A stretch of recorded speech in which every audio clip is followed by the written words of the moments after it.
Good morning everyone.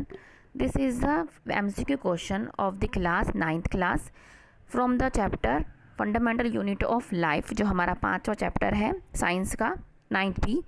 ये series जो है बी सीरीज़ है। इससे पहले हम ए सीरीज़ कर चुके हैं, उसमें भी हमने MCQ क्वेश्चन को डिस्कस किया था। ठीक है ना। उसका अगर आपको देखना हो तो उसका भी लिंक आपको नीचे मिल जाएगा। तो इस वीडियो में भी हम पहले जो है हम सिर्फ क्वेश्चन को डिस्कस करेंगे। उसके बाद आपको आंसर के साथ जो है फुल क्वेश्चन के आंसर फुल एक्सप्लेनेशन, मतलब एक एक जो उसका ऑप्शन है डिस्कस करके आपको मिल जाएगा इस वीडियो के ठीक बाद। तो हम डिस्कस करते हैं अपना पहला क्वेश्चन, मतलब आप क्वेश्चन को समझें और अपने आंसर को बताइए, लिखिए कि आपका कौन सा आंसर सही है। ठीक है ना। इसमें भी आपको क्या होगा, एक क्वेश्चन होगा, उसके 4 पार्ट होंगे A B C D, जिसमें जो आपको सही लगे उसमें आपको लगाइए। ठीक है ना। तो पहला क्वेश्चन क्या है हमारा, double membrane is absent in. अब बताना है कि डबल मेम्ब्रेन इनमें से किस में एब्सेंट होती है। फर्स्ट क्या है, न्यूक्लियस, माइटोकॉन्ड्रिया, क्लोरोप्लास्ट और लाइसोसोम्स। नेक्स्ट क्वेश्चन है हमारा, name the stain which is commonly use to study plant cells. अब हमें उस स्टेन का नाम बताना है जो प्लांट सेल में यूज़ होती है। स्टेन मीन्स होता है डाई करना किसी चीज़ को। ठीक है ना।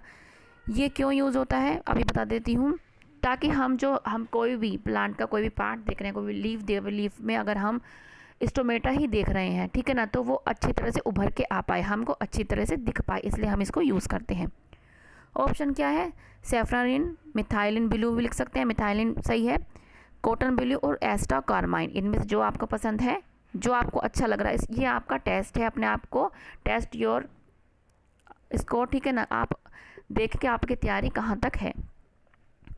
नेक्स्ट है हमारा, cover slip is put on the mounted material on a slide very gently. अब हमें जो कवर स्लिप आपने देखी होगी, कवर स्लिप ऐसी होती है, बिल्कुल ट्रांसपेरेंट होती है, पतली सी। ठीक है ना। उसको अब है कि हम जो माउंटेड हमारा मटेरियल है, जो भी हमको देखना है, उसके ऊपर हमने क्यों रखी। इसके 4 रीज़न है, A B C D कौन कौन से। Avoid the crushing of mounted material, avoid the entry of air bubble, avoid oozing of stain, avoid oozing of glycerine. जो आपको सही लगता है आप उसको बताइए। नेक्स्ट 4th क्वेश्चन है, organelle other than nucleus containing DNA। ठीक है। न्यूक्लियस के अलावा, ठीक है ना, न्यूक्लियस के अलावा किस में जो है DNA उपस्थित होता है, प्रेजेंट होता है, वो आपको लिखना है। इन चारों में से कौन कौन से, endoplasmic reticulum, mitochondria, Golgi apparatus और हमारा लाइसोसोम्स। जो आपको लग रहा है सही है आप एक कॉपी में लिखते जाएं, बाद में जब आपको आंसर मिलेंगे फिर आप चेक करना। नेक्स्ट क्वेश्चन क्या है हमारा, फाइंड आउट फॉल्स स्टेटमेंट। इसमें आपको जो गलत स्टेटमेंट है आपको उस पर टिक लगाना है। पहली कौन सी है, Golgi apparatus is involved with the formation of lysosomes. B है न्यूक्लियस, माइटोकॉन्ड्रिया एंड प्लास्टिड है। बेटा यहाँ पे प्लास्टिक हो गया लेकिन प्लास्टिड है, प्लास्टिड कर लेना इसको। ठीक है ना। Nucleus, mitochondria and plastid have DNA, hence they are able to make their own structural proteins. C, mitochondria is said to be the powerhouse of the cell as ATP is generated in them, and D, cytoplasm is called as a protoplasm। ये हमारे 4 option हैं, जो आपको सही लग रहे हैं वो लिखें आप। नेक्स्ट है, सेल जो है arises from pre existing cell was stated by. जो हमारी सेल है वो जो हमारी पहले की सेल उपस्थित होती है उसी से ही बनती है। तो ये जो है, ये जो थॉट है, ये जो बात है, ये किसने दी। ये 4 ऑप्शन है आपके पास साइंटिस्ट के, हेकल, वर्चो, हुक और स्केल्डन। ABC जो आपको सही लगता है वो लिखें। नेक्स्ट क्या है, amoeba acquires its food through a process term dash. जो अमीबा होता है हमारा, इसकी इरेगुलर शेप होती है, जो हम पहले सीरीज़ A में भी पढ़ चुके हैं, समझ चुके हैं। इरेगुलर शेप होती है, इसकी कोई भी शेप नहीं होती। तो वो अपना जो भोजन है, अपना जो फूड है, कौन सी प्रोसेस के थ्रू जो एक्वायर करता है, लेता है। पहला ऑप्शन क्या है, एक्सोसाइटोसिस, एंडोसाइटोसिस, प्लाज्मोलाइसिस या बोथ, A और B। आपको ऑप्शन अपने लिखने हैं, बताने हैं। अब है match the flowing column A first and B। अब आपके इसमें 2 कॉलम है, फर्स्ट और सेकंड। यहाँ पे आपको लिखे हैं नाम और यहाँ पे इनके कार्य लिखे हैं, इनके जो है फंक्शन लिखे हैं, आपको मैच करना है, मैच ऑफ द फ्लोइंग है। फिर आपको ऑप्शन है 4, इसके ऑप्शन ये रहे, जो आपको सही लगे वो देखें आप। ठीक है ना।